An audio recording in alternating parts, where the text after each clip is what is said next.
Good morning, good evening, good afternoon, wherever you are watching from. This is Jacqueline Kinoti, your transformational life coach. So I've been talking about various videos and saying how early childhood experiences is very vital for the brain development of a child and how a person turns out in adulthood. And so today I'll be talking about why early childhood experiences are very vital. So there are various factors that affect the brain development of a child. I usually say that experiences that a child is exposed to are the ones that influences how the brain development takes place, and so it will depend on the kind or it will depend on the kind of experiences that you're exposing your child to.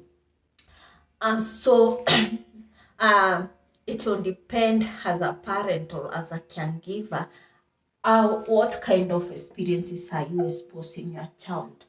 If a child is being exposed to to loving, caring, nurturing, and nourishing experiences, then this child is at an advantage because everyone longs to be loved, to be seen, to be taken care of. And when a child feels that this environment, this one they are in, is safe, this one they are in is the people can be trusted, then they develop there is a proper brain development. Because I usually say that yes, there is that imprint, but it is the experiences that you're exposing your child that determines the kind of neural connection, that are formed, which determines or which influences how brain development is taking place. So these experiences is the one that are determining the kind of neural connections,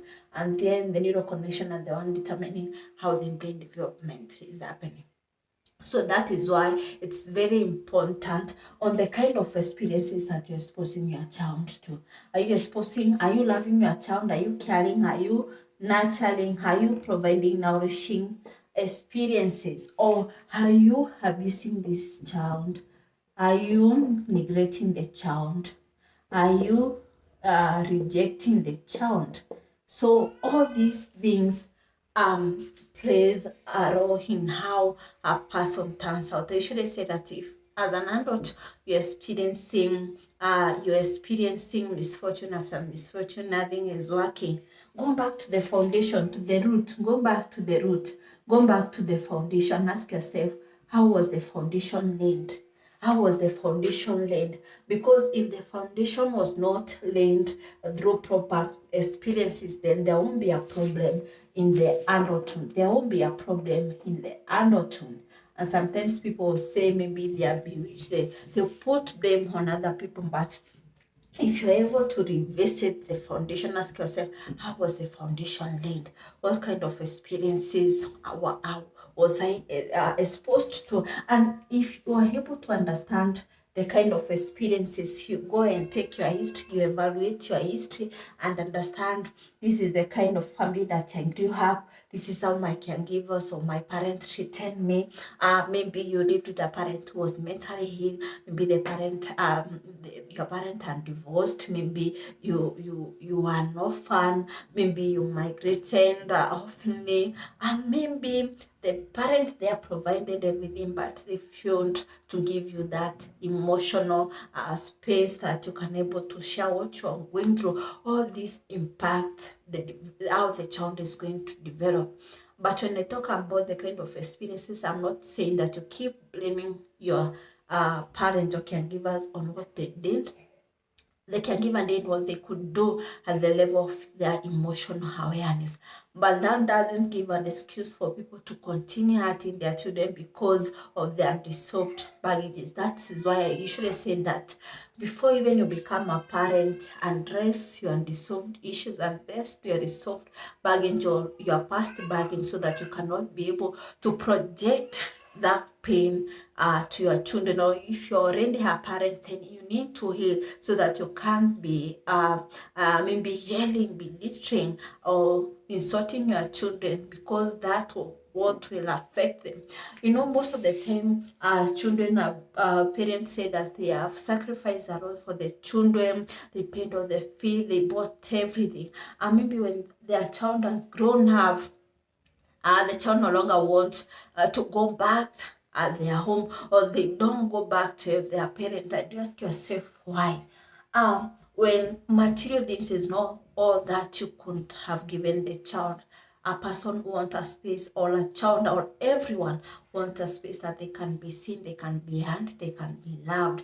And therefore, if you provided every the kind of material things you could have, and you failed, or you are not able to give this child a space where they can express how they are feeling, or maybe they feel supported, or they feel loved, they feel taken care of, then it might be one of the reasons that your children are not coming back at home even after you have sacrificed. So it's very important to understand how you treat your child is how they are going to treat themselves, even when they are handled. If you keep on criticizing them, that is the inner talk that will be, whenever they want to do something, that voice that you keep on criticizing, you keep on insulting them, they are not beautiful, they are a failure. That is the voice that is going to be talking inside them, and you wonder, you have educated them, why can't they get a job, why can't they do 1, 2, and 3.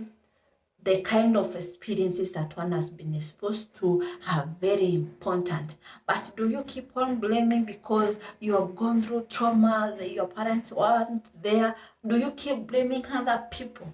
No. That is where you take responsibility. You have to take responsibility,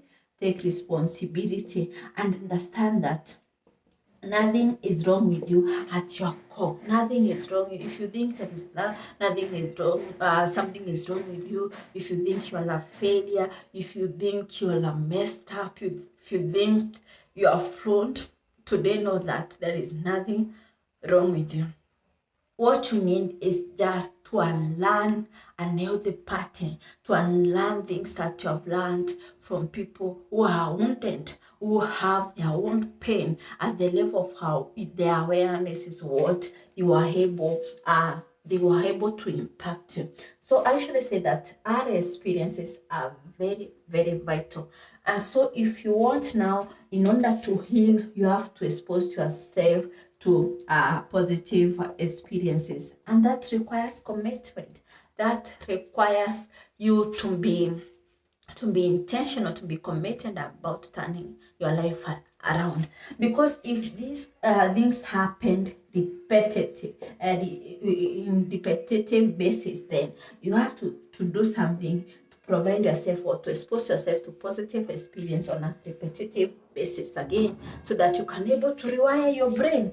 You can able to rewire your brain, to reprogram your brain, to reparent yourself. Become the parent that you didn't get. Be that parent. How would you wish that your parent treated you? What are those things that you wish the parent and done to you? That is what you start providing yourself. You start reprogramming yourself. You start exposing yourself and learning. You unlearn, you relearn, you learn again. So it's very important, if you're experiencing any kind of issues, then you go back to the foundation, understand what has impacted you, what happened along the way that could have caused what I'm going through. Because when a child has been abused, has been neglected, has been rejected, then they get, or they cope through, they have this coping mechanism. That why most of people grow up to be so controlling, they grow up to be manipulative, they grow up to be codependent of people pleasing, they grow up to be engage into this addictive behavior, because they are surviving, they want to cope with this and solve issues. So if you're experiencing any kind of misfortune, if things are not working, no job you are sustaining, no relationship that you are sustaining, nothing is working, you have these addictive behaviors, you have these mental health issues, nothing is working at all. And if it is working, then you keep on sabotaging the good things that happen in your life. Then you need to do the work of reprogramming yourself, rewiring yourself, and you need to understand the kind of experiences that you've been exposed to. So that's all for today. Thank you for watching, and see you in the next video.